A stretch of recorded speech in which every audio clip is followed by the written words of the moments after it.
Hey Super Cruisers, it's Kevin and Frank from Cruising with Wheels. Do you know the history of the first cruise ship?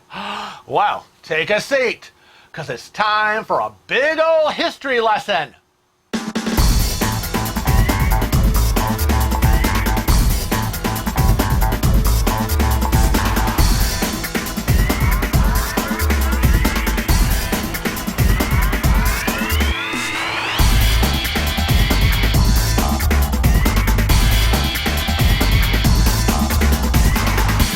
So before we get to our history lesson, I just want to implore you all, if you are not already a regular subscriber, please click that subscribe button and hit that little bell to receive notifications of when our videos go live and when we go live. So please, please, please join the Cruising with Wheels family. Now let the history lesson begin. I know. I want to know. Where did this all begin? Who is responsible for all of this? Everything that we enjoy or would want to enjoy every day of our lives aboard a cruise ship. Well, here we go. Shipping magnate Albert Ballin saw a future of leisurely sea travel available to anyone who was willing to pay the price of a ticket. Now, the late 19th century director of the Hamburg America line knew the future of the company rested beyond shipping cargo across the Atlantic. This son of a Danish immigrant took over his father's immigration agency and transformed the family business into an independent shipping line. Then executives of the Hamburg American line hired him, and in 1899 they made him their general director. And one of the first orders of business after assuming the role was to commission the first purpose-built cruise ship the world has ever known, the Princessin Victoria Louise. Now, the Hamburg American line was the world's largest shipping firm at the time, and as the general director, Ballin was responsible for maintaining that position and moving the company forward. He began in January of 1891 by repurposing the Augusta Victoria, one of the ocean liners in the company's fleet, into a luxuriously cruising vessel for wealthy tourists. He knew he needed to offset losses during the winter months when fewer freight orders came through and frozen waterways made sea travel dangerous.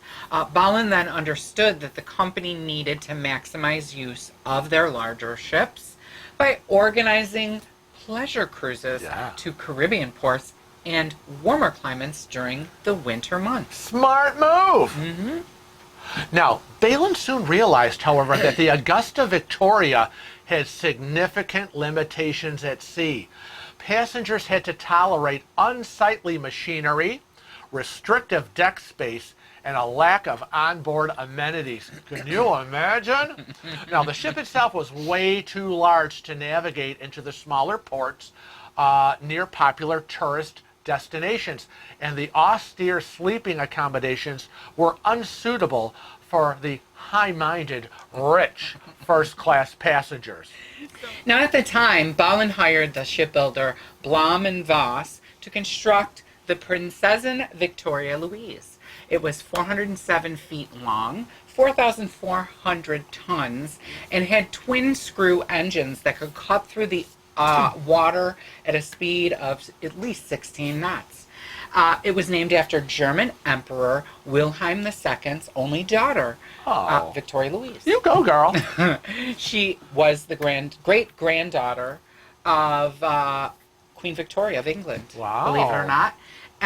And the ship boasted a large gymnasium, a social hall, a library, a smoking room, a palatial art gallery surrounding the dining room, spacious promenade decks, a ballroom for dancing, a dark room for amateur photographers, believe it or not, and 120 first-class only staterooms, each equipped with elegant European furnishings, brass beds, and double light portholes that were opened when the ship was in warm climates. Nice.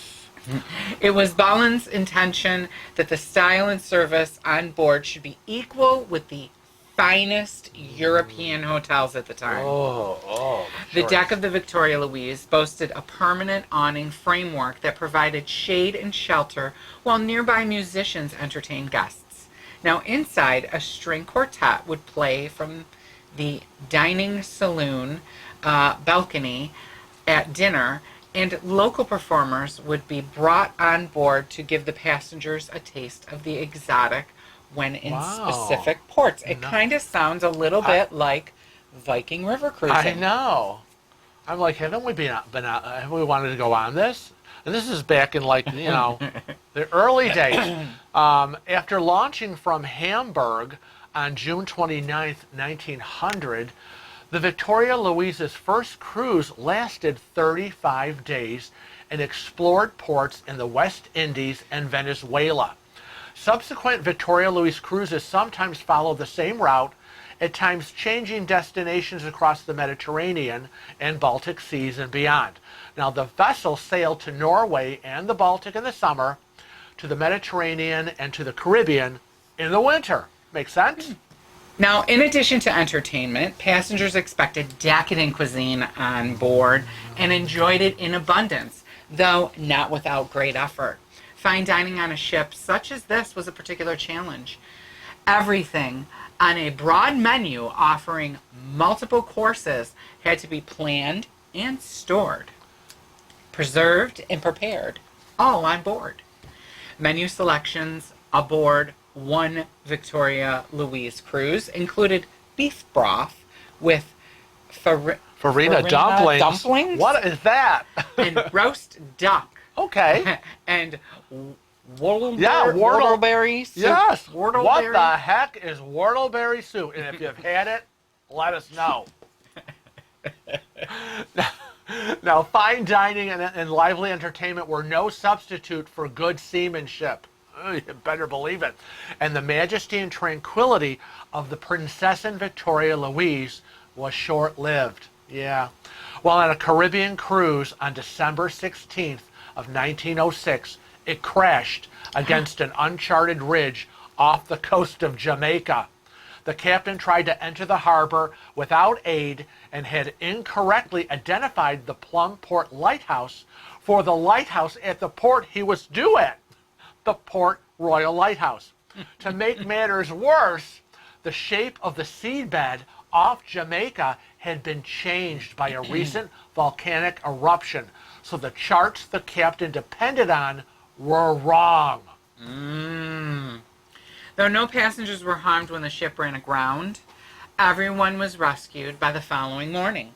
The captain retreated to his cabin after the evacuation and ended his life with a pistol. Sad, very sad. Now, the ship itself tragically shared its captain's fate. After pounding waves were seen breaking over, the vessel quickly became a total loss and was soon abandoned and left to her fate. Upon hearing of the loss of his ship, Ballin commissioned a replacement vessel to be built by the same shipbuilder, which he named the Meteor. After the crash of the Victoria Louise and the subsequent crash and sinking of the Titanic, and then the Lusitania, the world of leisure cruising slowly came to a halt.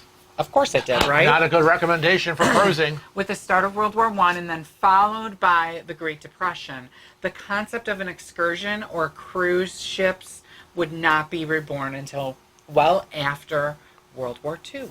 It wasn't until the late 1970s, with the airing of the TV show Love Boat, that cruising began to take off again and became what we now know today. All because of the pioneer, Albert Ballin, the father of modern cruising. God bless you. I mean, can you imagine one man's vision, right?